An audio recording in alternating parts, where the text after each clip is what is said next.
The biggest secrets of the new 6.2-liter diesel engine aren't secrets, because this engine is put together out of designs and components that have already done this work before, that have worked or are working now in other diesel engines. It's a new machine, this engine. It didn't exist before. But mostly, it's not new at all, except for the making of it. That's something that's really new. A new factory, a new partnership between engineers and workers, modern technology of testing and quality control procedures. Why do all this for a new truck engine? Because trucks are supposed to do more than cars. Carry more, tow more, stop and go more. All things that diesel can do well. So, here's an engine that'll go in a pickup or even a motorhome. It'll go in a pie wagon or a Suburban full of family with a house trailer tagging on behind, or go in a Jimmy for four-wheel drive adventure. It's a new diesel to power trucks of the 80s. Let's appreciate it some. If you're going to make a brand new engine for GMC trucks, why make it a diesel? Because diesel fuel is punchier than gasoline. On a gallon-for-gallon basis, diesel fuel has more energy than gasoline, and diesel fuel is more completely burned because of the nature of diesel combustion.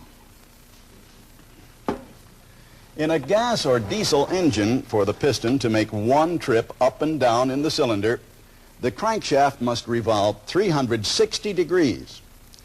In this diesel, there is combustion going on for 130 degrees. In a comparable gas engine, the combustion process starts and stops in 15 degrees of rotation. So, combustion spans 36% of the time in a diesel and 4% of the time in a gas engine. More complete burning gets more out of the fuel. Time, plus the extra oxygen a diesel uses for combustion, gives you lower levels of hydrocarbon and carbon monoxide molecules in the exhaust. While the diesel combustion process does produce more nitrous oxides and sulfur dioxide, in the light-duty applications of the 6.2, there's an EGR system to reburn exhaust gases. As a result, the 6.2 diesel meets emission standards without using a catalytic converter. The 6.2, like all diesels, is a compression ignition engine. That means that instead of fuel being ignited by a spark plug, it's ignited by the heat generated by the compression of air in the cylinder. On the intake stroke, when the piston moves down, a quantity of air is drawn into the chamber. As the piston moves back up, the air is compressed and squeezed into a very small space. In fact, squeezed to 21.5 times smaller than its original volume. When air is compressed, molecular agitation takes place, creating a lot of friction. The friction increases cylinder temperature up to 1,000 degrees Fahrenheit, which is hot enough to ignite the fuel. Just before top dead center, a precisely measured amount of fuel is injected. The intense heat of compression causes the fuel and air mixture to ignite, resulting in a rapid expansion of gas contained in the air, mostly nitrogen. The force of this drives the piston downward, and through the connecting rod and crankshaft turns downward pressure into rotating energy. A diesel and a gas engine are actually driven by hot air.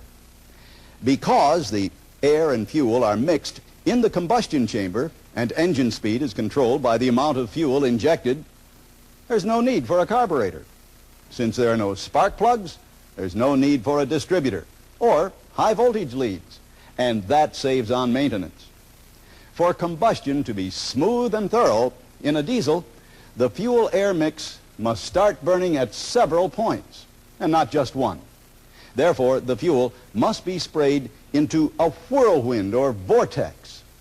Now, this wind is designed into the 6.2 by a dip in the top of the piston and by the shape of the pre-combustion chamber. The pre-combustion chamber design is called the Ricardo Comet 5, and it's quite famous among diesel engine builders.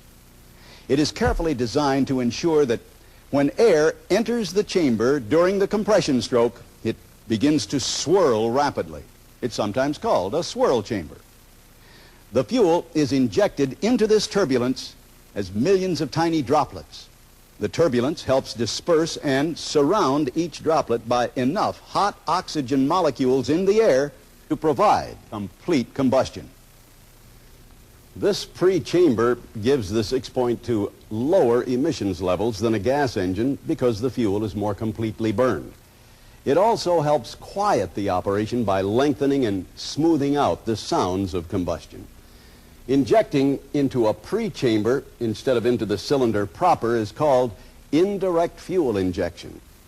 The pre-chamber also uses a glow plug preheater for easier starting in colder weather. The glow plug, which is electrical but does not make a spark, heats the air in the chamber to about 1800 degrees. Unpressurized diesel fuel flashes or starts to burn at about 150 degrees.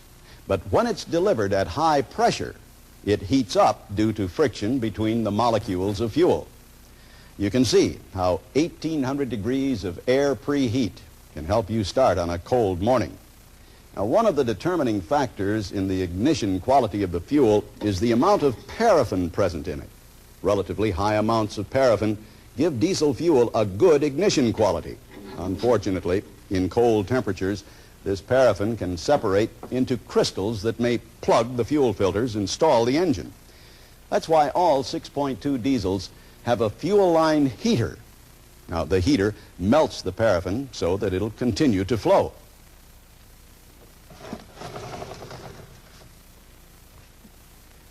The heater is in line and, in fact, a component of the fuel pipe assembly between the fuel boost pump and filter.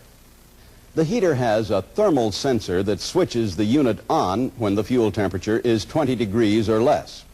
It's a 100-watt heater that, in only several inches of the fuel line, raises the temperature of the fuel 30 degrees. Diesels, including the 6.2, are high-pressure engines. Pressure in the fuel delivery lines may rise momentarily to 4,000 pounds per square inch. Fuel travels through the lines at the moment of injection at the speed of sound. Pressure in the cylinders is great and constant. Therefore, the 6.2 is one tough engine. Let me list just a few of the features that contribute to its toughnesses. Each head is bolted on with 17 bolts, positioned so there are 5 around each cylinder. Each main bearing cap is held by 4 bolts. This is a nodular iron crankshaft with pressure-rolled fillets. Translate that to strong, very important. Why? Because the crankshaft, connecting rod, piston, and all the necessary bearings are really the pressure parts.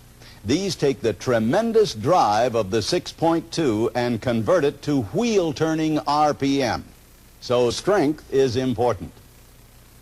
The cylinder block is cast iron with reborable cylinder walls. The pistons are cast aluminum with 3 rings, 2 compression, 1 for oil control. The heads are cast iron with the built-in pre-chamber. Valve seats hardened by electricity, and a special drilled-in cooling passage across each valve bridge to bring water in where it's needed. Where water isn't needed is in the fuel system, and we'll get to that in a minute. This is the camshaft drive with a double roller chain and hardened sprockets. Timing, incidentally, is set at the factory with microwave and photodiode detection probe, which signals the computer that adjusts the timing. The valve rocker arms are nodular iron, like the crankshaft. Intake valves are silichrome steel with chrome stems. Exhaust valves have stellite facings and positive valve rotators. Now, to lift the valves, instead of using a traditional lifter barrel riding on the camshaft, the 6.2 uses roller lifters. Literally, a roller that rolls along the camshaft cam face. This mechanically reduces friction and wear, instead of relying completely on the oil to do it. Engine oil takes more of a beating in a diesel because of the greater pressure loads on bearings and moving surfaces.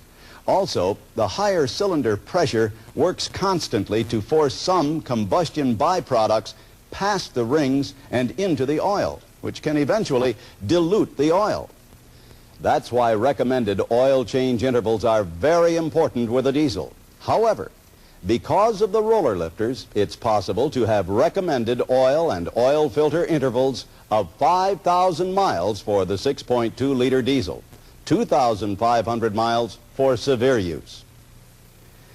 The fuel injection system uses a Stanodyne mechanical distributor and Bosch Pintle-type injector nozzles. Again, two known names, two performance reputations. Important steps have been taken to prevent water damage to the fuel delivery system in the 6.2. In a gas engine, minimal amounts of water may actually improve combustion. In a diesel, water in the fuel delivery system, particularly when the engine is turned off, may ruin pump seals and corrode injectors. When the engine is running, the water will not atomize in the same manner as the fuel, and performance may suffer. Where does water in the fuel come from? Primarily from condensation. There's water in air. In fuel tanks at the filling station or in the vehicle, as fuel is drawn out, it's replaced by air. This air may weep into the fuel, and there's your water. Now the problem is how to keep it out of the engine. The answer is take precautions. This precaution is in the fuel tank itself. Water is heavier than diesel fuel and will settle into a layer at the bottom of the fuel tank. In the tank is a water-in-fuel probe. It consists of an electronic module mounted in the tank, a probe-type sensor on the pickup pipe in the bottom of the fuel tank, and an amplifier that activates an instrument panel warning light.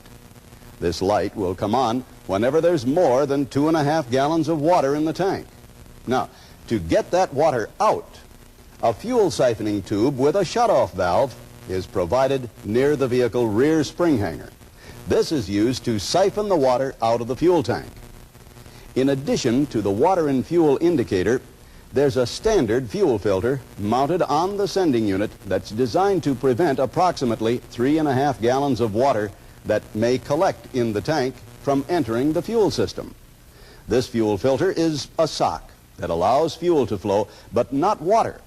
The sock is made of aceton material that will wick fuel from the tank until the sock is 90% submerged in water. Okay, we've been inside the engine a lot. Let's look at the outside. It's a familiar-looking 90-degree V8 shape. It does not have a blower. It is naturally aspirated.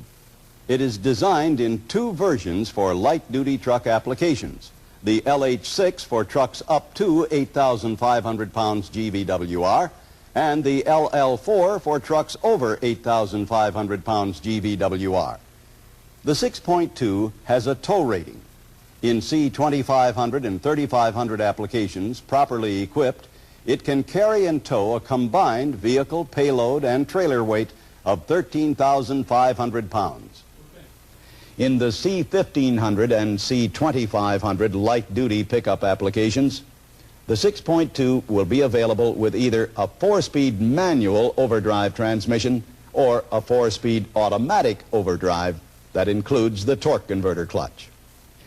Now, when I started, I said the new 6.2 diesel was not new. Not new because it was made of proven components. No surprises. Another not new plus for it is that it has 1 million miles of real-world experience under its belt. It's been running for months in 9 states in a variety of applications. Being run by truck users, not by engineers or market research experts. Like any truck engine, it's how the owner likes it that counts. And they like it.